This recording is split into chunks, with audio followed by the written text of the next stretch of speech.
Welcome to my discussion analysis of the JJK's most recent chapter 236. This is my first time kind of making a video like this, so I'm leaving it mostly unscripted to make it easier to include my thoughts and overall what I think of this chapter.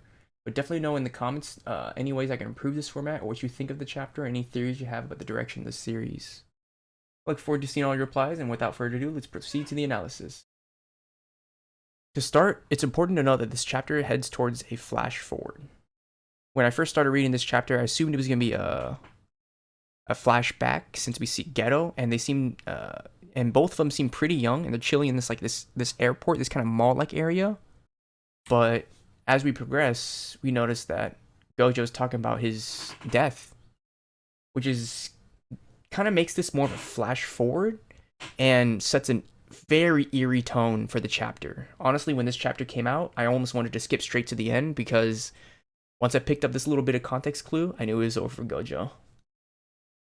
Although starting it this way does make it feel like you missed something, but I think starting the chapter this way also lands the impact of what'll happen later way more than starting with that and then going towards the flash forward. It's important to note though in this chapter that Gojo mentions he leaves the mention of Toji and all the information about that related to Shoko. So if Megumi does make it past this ordeal, we'll get some little tidbits there. But Gojo acknowledges and respects Sukuna's strength, his battle prowess, and his battle tactics. It's pretty clear from the beginning of the fight with the domain clashes and whatnot that Sukuna has had the upper hand since the beginning. And Gojo realizes that. And even through that, with his planning and his technique, he tries to overcome those odds so he can be on top. There's a little bit about these flowers here. I've read about some theories that maybe this is like an enlightenment for Gojo, that he might resurrect and become either someone different or someone stronger than what it was before. I personally don't think that's the case. I can't speak too much for the symbolism because I don't understand enough about it, but from what I can gather from this panel, I think this is more like a spiritual enlightenment that Gojo reaches, where like he acknowledges his own feelings and he says here that he doesn't feel lonely anymore, which is very different than what he was feeling throughout the series. Ever since the end of Hidden Inventory, Gojo has had this little seed planted in him of kind of like his own insecurity that he lost his friend.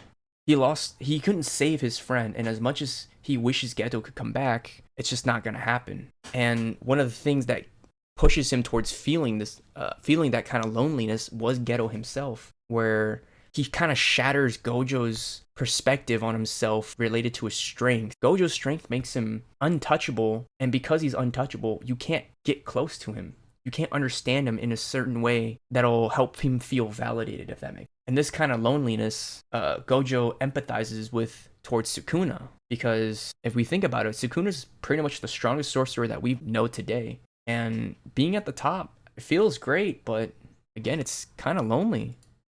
You're by yourself, no one can match you. It sucks. Gojo tried his best, he gave it his all, and in the end, while he wasn't able to fully reach Sukuna, he did have a feeling of satisfaction that he wasn't alone. He's got surrounded by his friends, he's got someone that's just as strong, if not stronger than him, and he feels satisfied. Aside from the fact that he misses Geto. He wishes Geto was there, cheer him on, be that little backbone as he was fighting.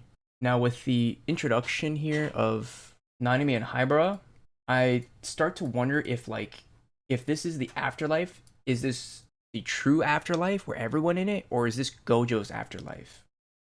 We get lots of information about other stuff, so that would be external towards Gojo's, that would be just Gojo's afterlife, so I think it's kind of like a general afterlife.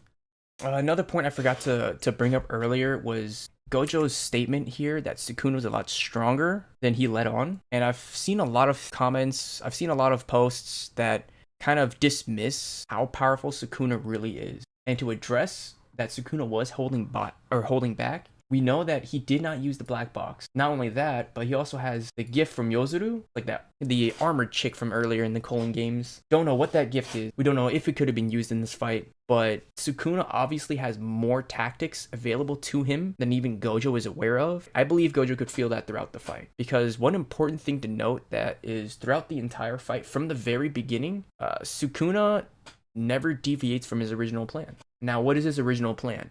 Dealing with Gojo's infinity. There are two ways, I guess 3 ways to deal with it. At first, we have the Malevolent Shrine, which can guarantee the sure hit. We also have Domain Amplification, which can bypass infinity. And then we have Maharaga, who can adapt to it, which we'll explain about later on. But this is all to prove that Sukuna still has more tricks up his sleeve than Gojo was led on to believe, and Gojo acknowledges that. And as we progress through this chapter, we get to a point where Nanami brings up the idea of moving forwards or moving backward, moving north or south within the afterlife. And at this point, I believe that moving south lets you remain within the afterlife and to stay who you are. You accept that this is how it is, this is what's happened, this is who you are. Whereas if you were to move north, like this mention about a curse can save people too, just like Jujutsu. If you were to move north, you would then become a curse or a cursed spirit, similar to who's that dude's name with an N? The guy, the Zenin. You guys know who I'm talking about. When he died, he had the choice to stay himself, or he had the choice to move forward and become that cursed spirit. And he did. Ultimately, he came back, revived himself, and he was more powerful, but he wasn't a better person for it. I think at this moment, we don't know if Gojo is going to choose the south or the north, but from the peaceful nature of the end of this chapter, and that Gojo says it's not his, or he's praying it's not his imagination, I believe Gojo decides to stick south. He decides to remain true to himself, and I think it's true to his character to do so. Similarly to how he was trapped in the prison realm, he didn't try and fight his way out of the prison realm. He let his friends take care of the job to not only free him, but to try and circumvent the dangers that Kenjaku was going to bring alongside with Sukuna. And then, shockingly, right on the next chapter, we confirm that it was a flash forward and that Gojo is dead.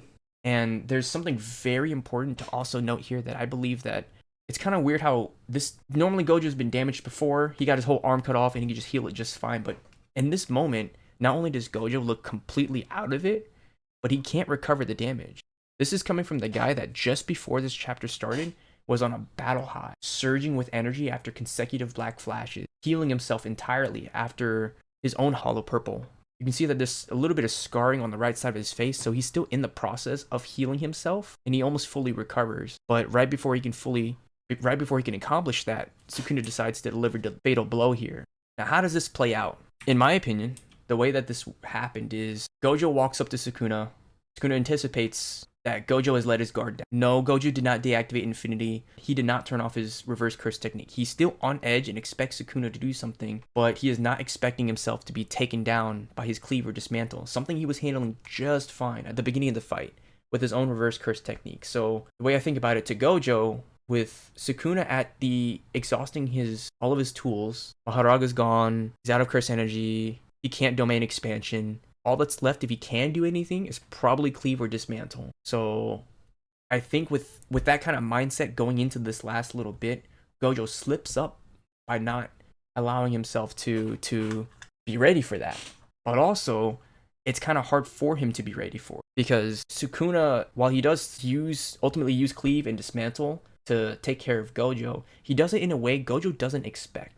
It's very important to note that the first adaptation of Maharaga changes his own curse energy. What does that mean? We know that all curse techniques, or at least I understand that all curse techniques have to target. And the way Limitless works is by targeting things around it, it can slow those targets down to prevent it from reaching him.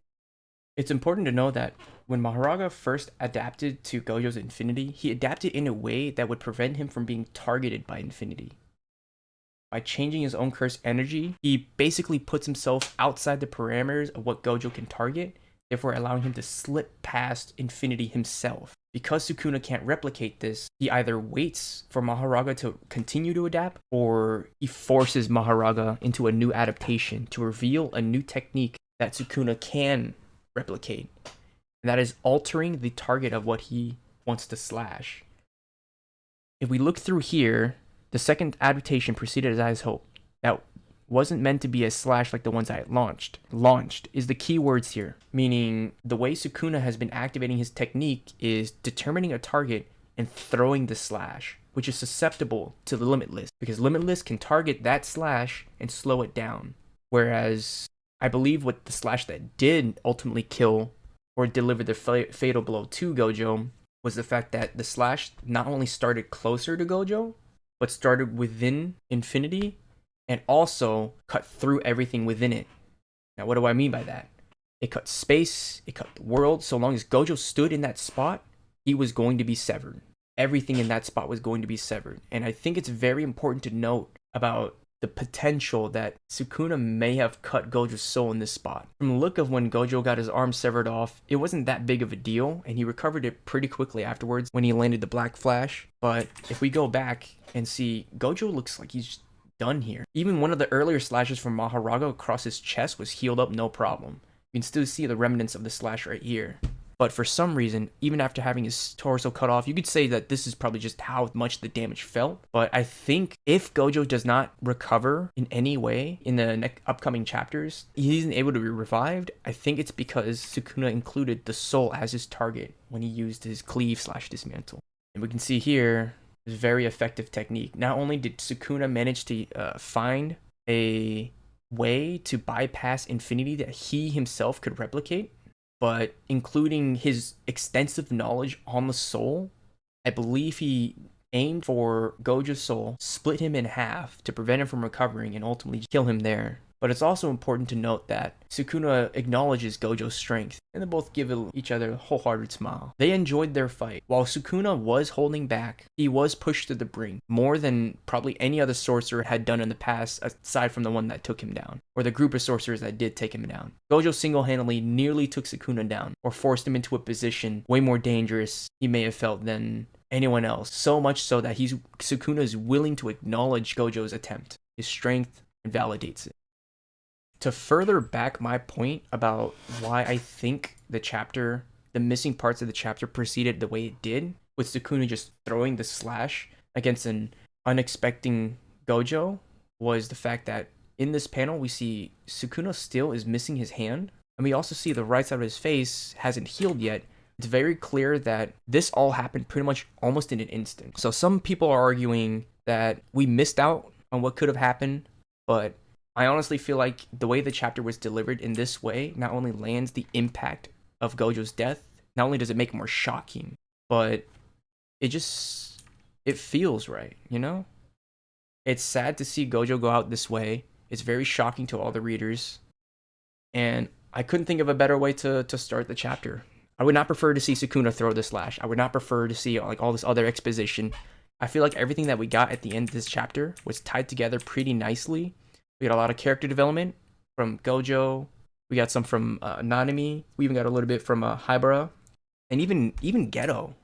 Like, Geto feels jealous that Gojo got to go out in the way he did, because Geto did not go out in the same way. Geto was in a way worse mental state. He was a way worse person.